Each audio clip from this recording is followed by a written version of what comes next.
So, wala munang kanta ni Taylor Swift or kung sino man dahil i-voice over ko tong PB ko. So, dito sa first pack, medyo, as you can see, medyo natatagalan ako kasi ang hihirap ng scramble sa pack na to. So, sabi ko, ibabawi ko na lang sa second pack. Yan, sa second pack, medyo mahihirap pa rin scramble pero mas mahirap yung sa first pack.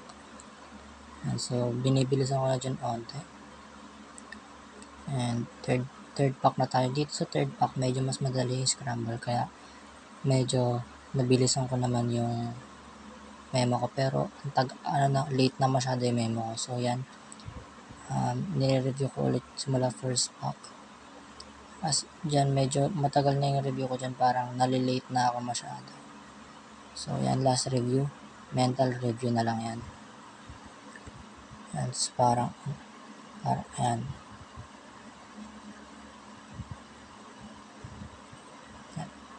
So last pack na ako, short term cubes, last 8 cubes na lang. Yan. Tapos mental review, ayan.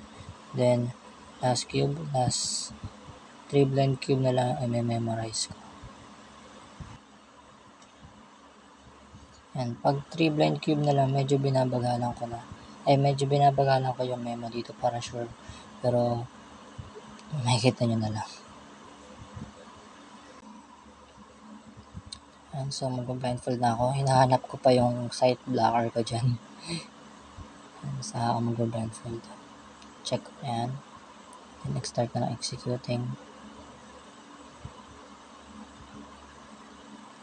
At ito sa next move, magkakamali ako dito.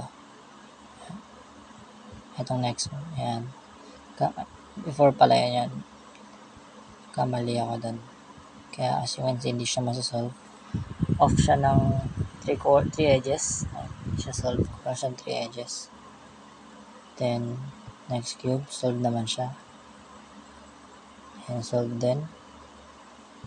Then, solve siya. And solve din yan. Ito naman na DNF siya. Upon reviewing the footage, nakita ko DNF siya kasi may nakalimutan akong gawing move. Then, ito rin, nagkamali rin ako ng isang move dyan, as in 1 lang. Kung other way ko siya ginawa, hindi siya madi-DNF. Yung sa pangalawang DNF, nakalimutan ko mag-R. So hindi ako nag-R kaya hindi na-solve. Tapos yung pangatlong DNF naman, hindi ako nag-U. U or U prime, hindi ko maalala. Basta yan. Hindi ko nagawa yung either U or U prime, hindi ko nagawa. Kaya nag-DNF. Yan, dire-diretso na yan, solve lang ang lahat.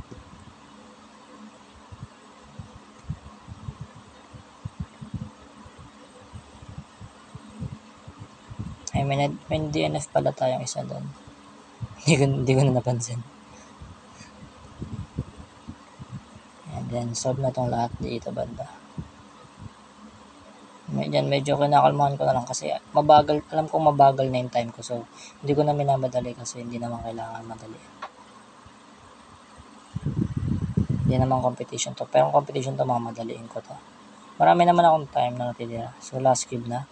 Dito nagpo-pause ako kasi hindi ko alam kung UO or OU yung memo ko. Hindi ako sure. Pero, tama naman yung hula ko na OU dapat. Ayan, nagkamali pa ako dun eh. Ayan, ibabalik ko yung ginawa ko yan. And then corners. And then yun na-solve.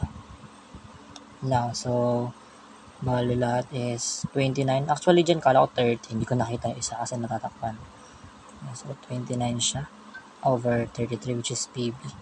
Pero tatry ko mag 41 sa isang araw. And let's see ang mangyayari.